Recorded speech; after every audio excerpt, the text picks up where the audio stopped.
You are responsible for your job.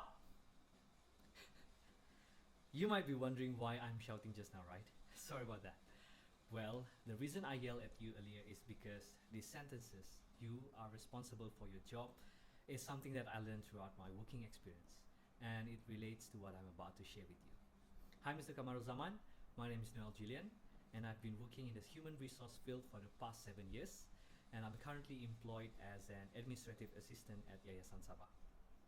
Today, I'll be going to talk to you about my industrial training report, which I've done at Yayasan Sabah for the past 4 months. Overall, this presentation will include 3 topics, which is first, the company profile, second, my training reflection, and last is the SWOT analysis as well as the recommendation. So without any further ado, first, the company profile. The company profile. The Sabah Foundation, today operationally referred to as the Yayasan Sabah Group, was established through Enactment Number 8 of the Sabah State Legislative Assembly in 1966. The man behind the establishment of Sabah Foundation was the father of independence of Sabah, the late Tun Datuk Haji Mustafa bin Datuk Harun, whose vision was to promote a Malaysian consciousness among the people of Sabah. Yayasan Sabah located approximately 80 kilometers away from the city of Kota Kinabalu, located in front of Likas Bay and connected to the city of Kota Kinabalu by a coastal road that is 8.3 kilometers in length. So the office is open from Monday to Friday at 7:30 a.m. to 5:30 p.m. So Yayasan Sabah vision is to be a dynamic, people-oriented, caring and committed organization. And its mission is to enhance the quality of life of Malaysians in Sabah. Yayasan Sabah has 3 main objectives, which is first, to uplifting the quality of education and educational facilities as well as providing educational opportunities for the people of Sabah. 2, relieving of poverty. And third, undertaking of activities which are benevolent and charitable in nature. Basically, the function of Yayasan Sabah Group is they act as a strategic development vehicle for the state government of Sabah, and Yayasan Sabah role is to supplement and complement the state and federal governments in the development of Sabah in particular and Malaysia in general. Organizational structure. Yayasan Sabah organizational structure, they were led by our Chief Minister of Sabah, which is Datuk Seri Panglima Haji Hajiji bin Haji Noor, followed by 7 top members, which you can see here.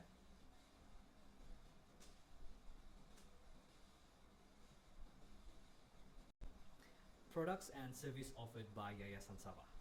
Aside from giving scholarships and loans to needy students, as well as students who excels academically to further their studies locally and abroad, over the years the group has diversified its activities to meet the needs of the day and to keep the forest under its custody in perpetuity.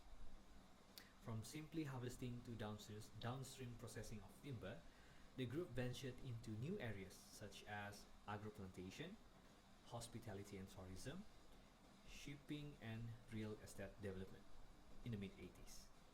In the last decade, the group ventured further away from mainstream forestry into biotechnology and horticulture, beside fishery and food industry. In the last 5 years, to meet global demand and an ever-challenging business world, the group has ventured into the oil and gas industry, MICE and information technology. So that is all about the company profile. Now let's move on to the second topic, which is my training reflection. Roller coaster. That's the perfect word to describe my work experience.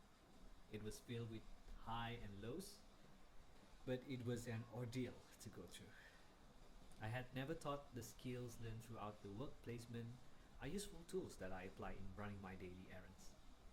I had butterfly, as did everyone else when they started their first work experience.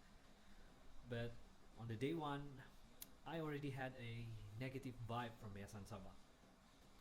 I had a feeling I wouldn't like it there, and many thoughts were going through my head as I walked into the office. Will they like me? Will I like them?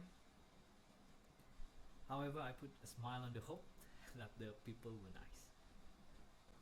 But as the years pass, the biggest thing that I learned throughout the work placements are the communication skill. It has helped me a lot while working, and I am confident it will impact my future career. I engage in public speaking during different occasions as a worker during my work experience, and it helped boost my speaking and confidence skills, and it helped me in removing anxiety and staying focused on what was required of me at that moment. Furthermore, it boosted my self-confidence since I can speak selflessly and without feeling uneasy. Now I believe that communication is a crucial factor. Any person ought to have to pass an intended message effectively. The experience I gained out of the work placement has contributed significantly to my communication skills. Now I would like to share with you about one of my duties and responsibility in Yayasan Sabah. Since I was attached to the admin accounts payable department, basically my tasks involve the processing of incoming invoices from arrival to post. Usually, I would first classify and sort the invoices into various categories. Then, after performing invoice verification, I would enter the PAK invoices and update it using our BPP system. BPP stands for Borang Permohonan Pembayaran.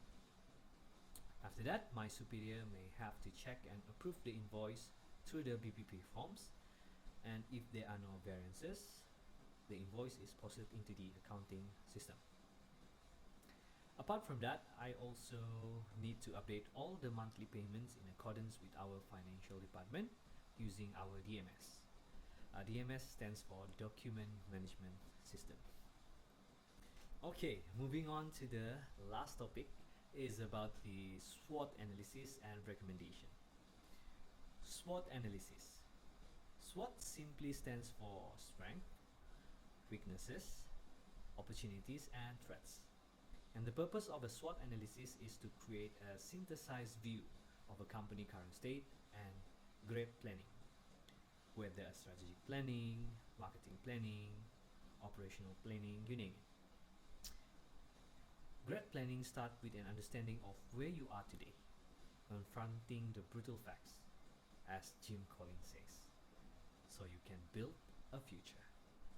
And SWOT analysis is a great way to capture and frame up what your current state is. So, let's jump into Yayasan Sabah SWOT analysis. The first one is strength. In my analysis, I can say that Yayasan Sabah is excellent in providing education and educational facilities for all Malaysians in Sabah. One of Yayasan Sabah's achievement is that they gave a start-up grant to the first MARA, Institute of Technology in Sembulan, which is now the Yayasan Sabah College of Technology, also known as YSCT. Yayasan Sabah is also proud to have given a startup grant to University Kebangsaan Malaysia, Sabah branch at Limawan, Kinabalu. The University College Sabah Foundation, also known as UCSF, which was set up in 2013, is another example of how Yayasan Sabah has been able to grow its role in education. The number of Sabah students pursuing their studies at institutions of higher learning is increasing every year. Most students come from low and middle income families who need scholarship and loans. They are often faced with the problem of continuing their studies because they have to bear costs such as flight costs, registration fees, and subsistence before getting offers from any sponsors.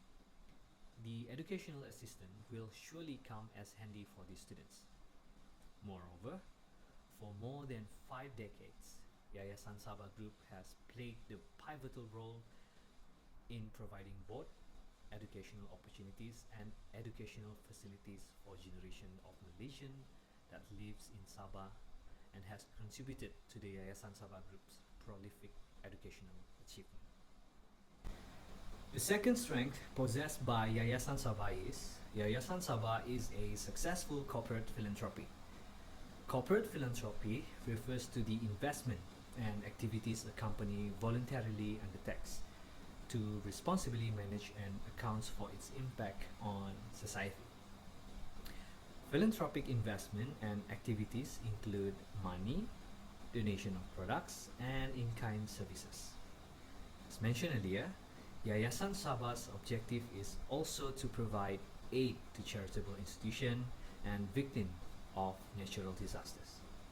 So one of the initiatives taken by Yayasan Sabah is helping those who are affected by the pandemic.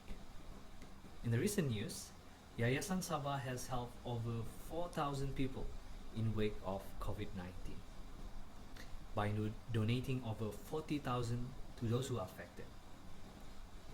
Furthermore, Yayasan Sabah also set up a volunteer program in helping the natural disaster victims.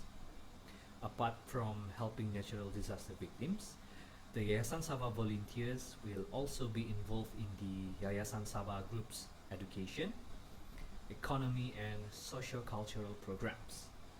Besides helping with the group's physical projects such as Yayasan Sabah Bersama Rakyat and activities such as Gotong Royong. Now moving on to the weaknesses. From my personal experience, while working under Yayasan Sabah, I found that one of the weaknesses of Yayasan Sabah is that it has a lot of organizational politics, and this lead to leadership limitation. Yayasan Sabah is a non-political organization.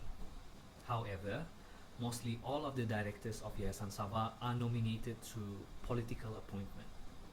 In my opinion, political appointees change the direction of an agency.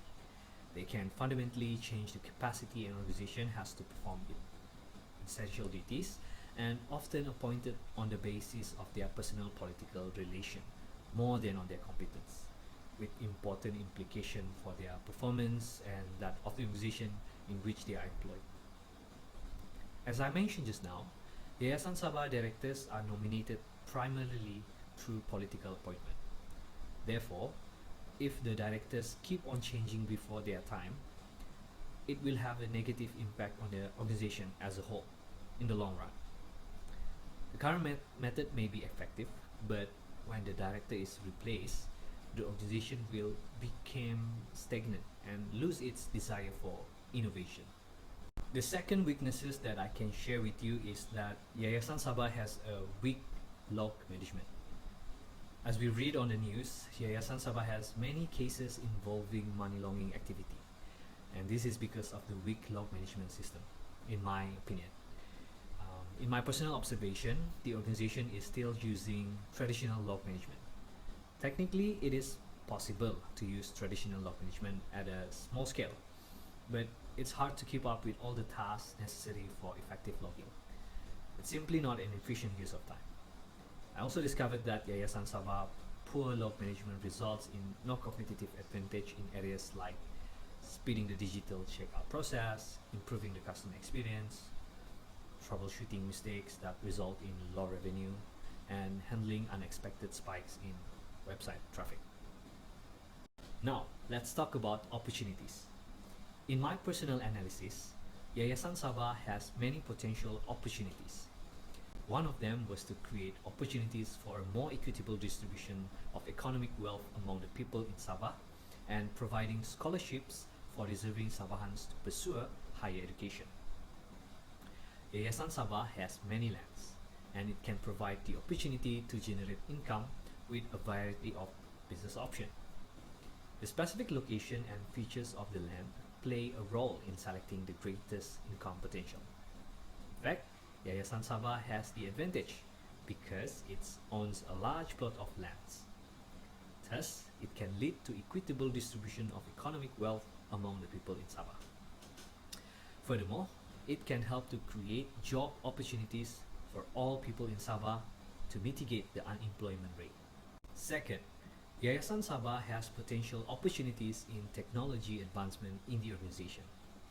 Technological advancement in areas such as cloud and mobile computing, big data and machine learning, sensors and intelligent manufacturing, improved robotics and drones, and renewable energy have allowed for radical changes in businesses.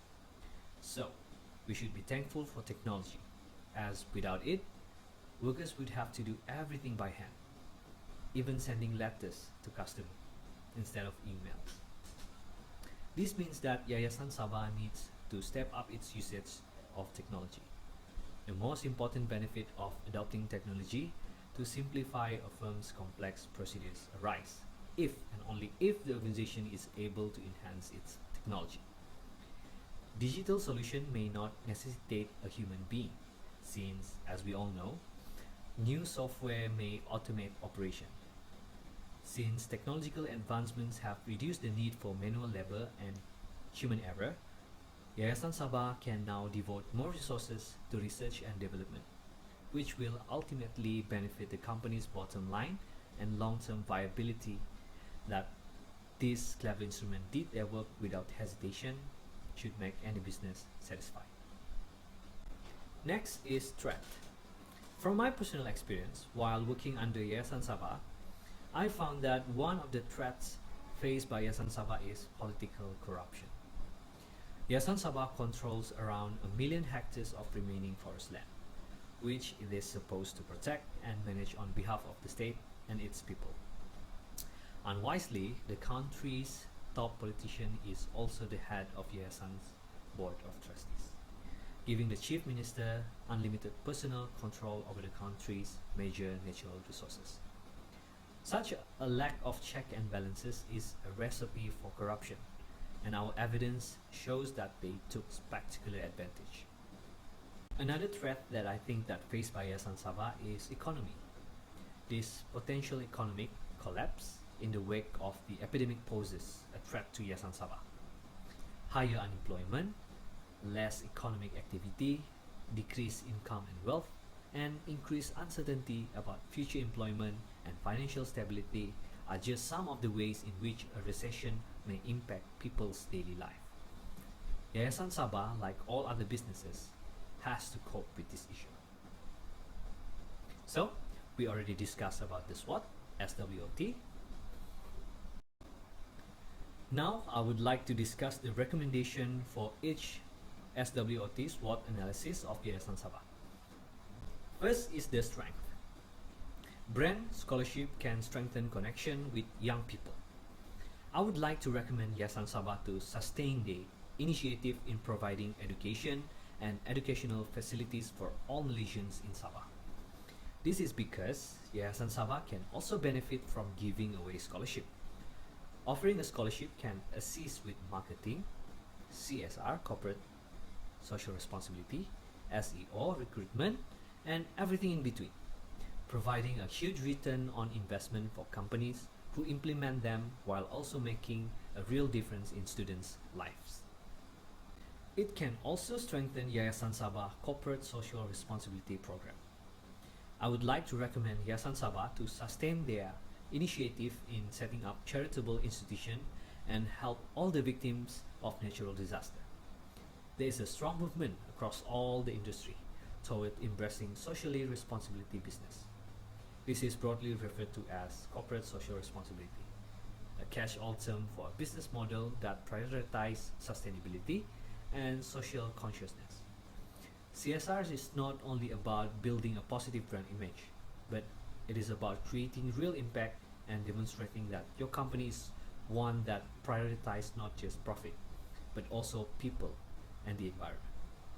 It is more important than ever that companies they buy from reflect their values.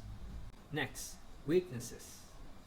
Promoting collaborative working and shift to automated log management system. In my personal opinion, organizational politics are an inevitable part of the workplace, and they do not always have to be a destructive distraction. I would like to recommend Yayasan Sabah to handle office politics by promoting collaborative working, and Yayasan Sabah needs to be a good role model for their employees. Yayasan Sabah needs to tackle problem of mistrust, petty jealousies, and departmental silos with collaborative working.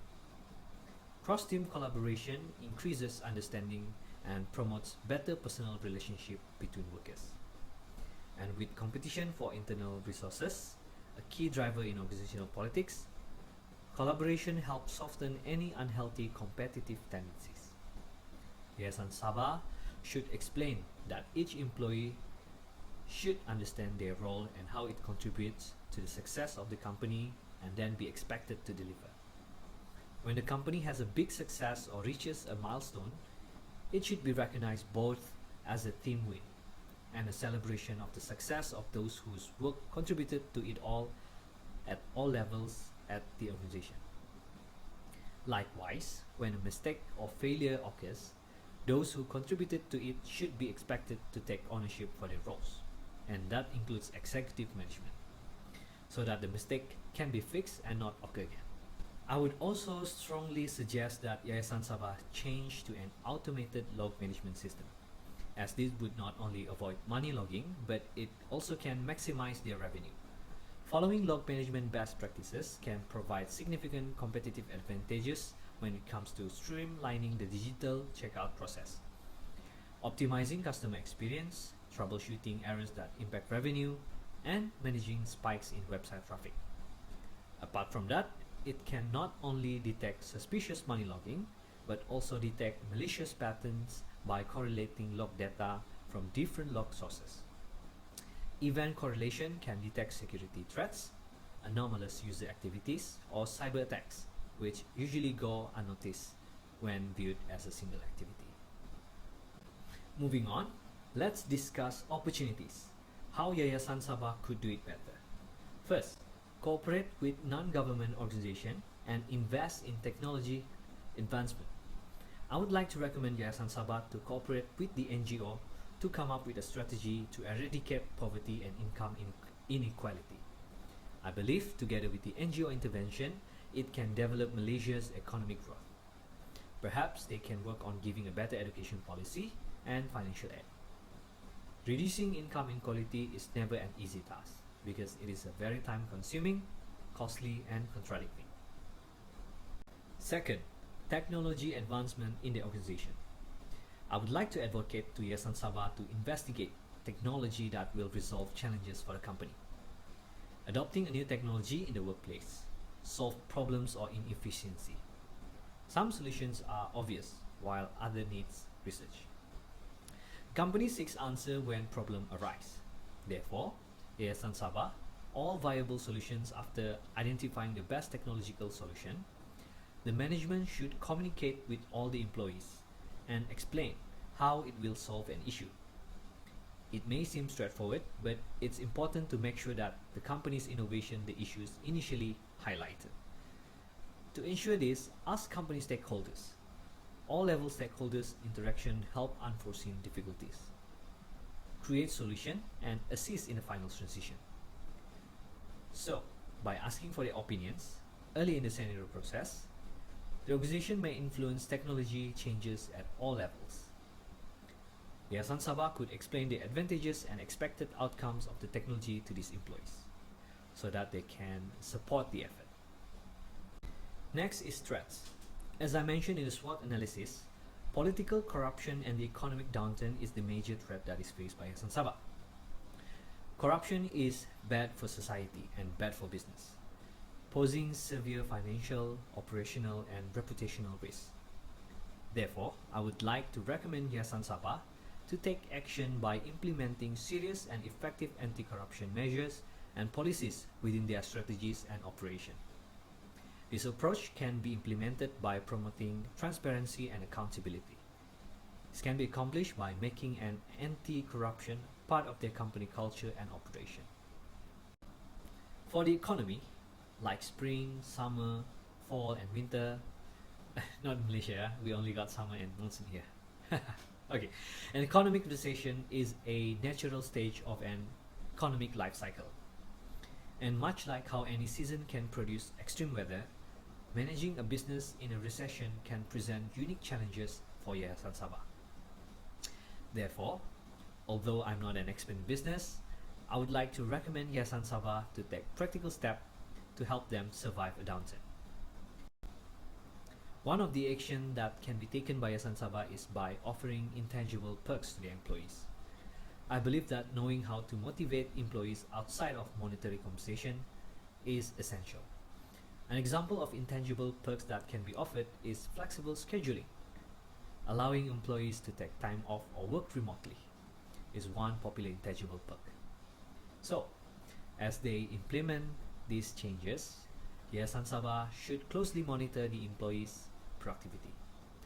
Don't let relaxed oversight leads to decreased employee output. So, to recap, I already discussed the company profile, my training reflection, and SWOT analysis, as well as the recommendation. Remember, you are responsible for your job. My presentation has come to an end, so I would like to take this opportunity to express my gratitude to Mr. Kamarul Zaman for all the guidance that you showed to us personally and throughout my internship. Thank you so much, sir. I would also like to say thank you to UiTM as well as Yayasan Sabah for supporting my internship training and for completing this HRM666 subject. Once again, thank you.